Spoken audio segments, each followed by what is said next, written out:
Now, when I say the word platforming, most people immediately think of the Super Mario franchise. It is the king after all. However, there are some Super Mario fans that think the whole platforming thing is a bit overrated. Which may sound weird, but some, especially in the speedrunning community, like a good challenge. And so, with the release of the most recent title, Super Mario Odyssey, they came up with an insane, but good idea. A special rule that said they cannot jump at all. But is this even possible? How does it all work? And is there a set record for this challenge? Well, let's look into all of this. But first, introducing my new store, Wily.gg, the place to buy your new games and get your hands on eShop cards for Nintendo as well as Xbox. And don't forget, use code Wily at checkout to save 10%. Now let's continue.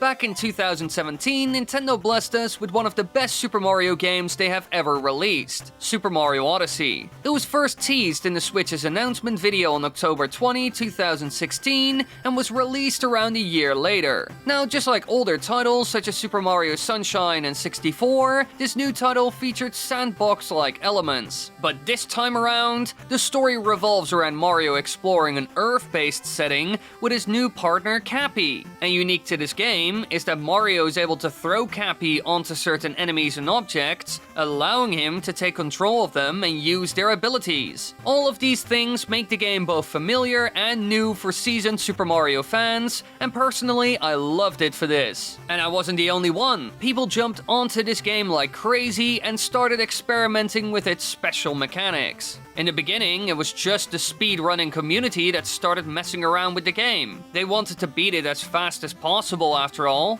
and so they found all kinds of shortcuts, exploits and more. But soon, other Super Mario fans tried to complete another insane task. And that's because within no time, people found something interesting near the end of the game that they could use to spice up the gameplay even more. Because Toadette appears in the last kingdom, the Mushroom Kingdom, where she acts as an archivist.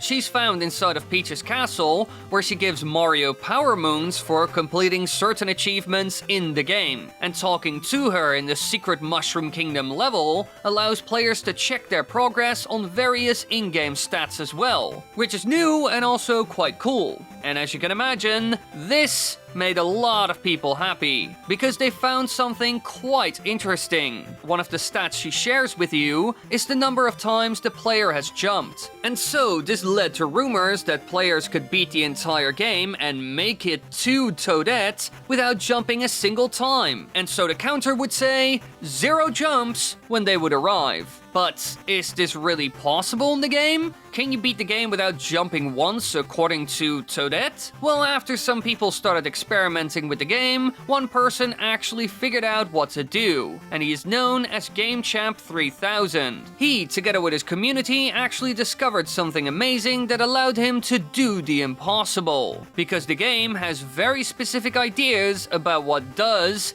and does not constitute a jump. And in a lot of ways, it's very weird. For example, a jump is only a jump when Mario is on the ground and the A button is used to propel him into the air. And this is where the cheeky tricks come in, because as you can imagine, people can use this to their benefit. And a lot of these speedrunning folks are very good at that, because if Mario becomes airborne through other methods, the jump counter won't advance. And after some trial and error, it was clear that the game doesn't count jumps made while possessing a creature. And this also goes for those when Mario bounces off a spinning Cappy. And so, by using all of these little tricks combined, Game Champ 3000 tried to actually pull this off. But he ran into some trouble, because in the game, Cappy actually gets stolen by a bird in the Lost Kingdom, and this was a problem. But luckily enough, they found a way to get through the level without triggering the theft based on techniques developed by speedrunners. However, this was just the beginning of it all, because this whole challenge was an uphill battle to say the least. Because within no time, they ran into more and more issues that they had to solve. For example, during his first attempt, they ran into another thing. Certain sections of the game, like the side-scrolling 8-bit Mario segments, require you to actually jump. So, is there a way they could be avoided by players? Well, yes. And that's because the speedrunning community, once again, had a solution. Like I mentioned before, they are absolute mad lads. They tried to find every shortcut imaginable in order to beat the game slightly faster. For example, by capturing a T-Rex in the Cascade Kingdom to skip a section of the level, which includes an 8-bit section, in order to get to Madame Brood faster. And stuff like this could be used to bypass huge swaths of a level, including those pesky 8-bit parts I mentioned earlier. But this wasn't the only issue, because due to what seems to be a design flaw,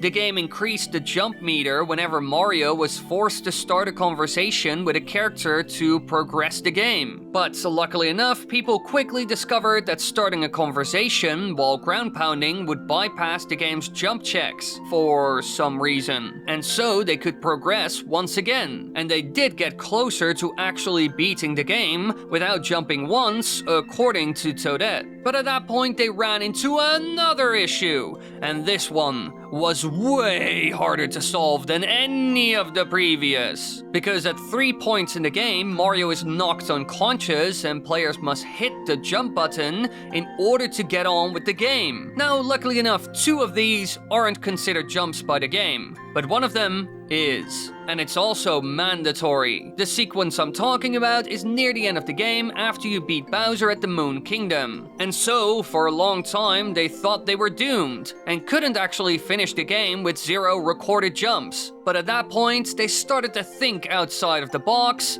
and found something. Because if you switch to 2-player mode, Cappy is able to wake Mario up from his slumber. And so that annoying jump input isn't required. And so, in the end, a complete no-jump Mario Odyssey run is actually possible. Now sure, the game's definition is a bit strange, I will admit that, but it does actually work, and Toadette will mention that you jumped 0 times. So while all of this sounds crazy, you can actually pull it off if you have enough patience and follow the rules. And this can be seen on the YouTube channel of GameChamp3000, because he uploaded a video about it himself near the end of 2017. And heck, I think the entire no-jump trend actually came from this one challenge that was uploaded on YouTube. Because as you must know, many channels attempt challenges like this now in other Super Mario titles.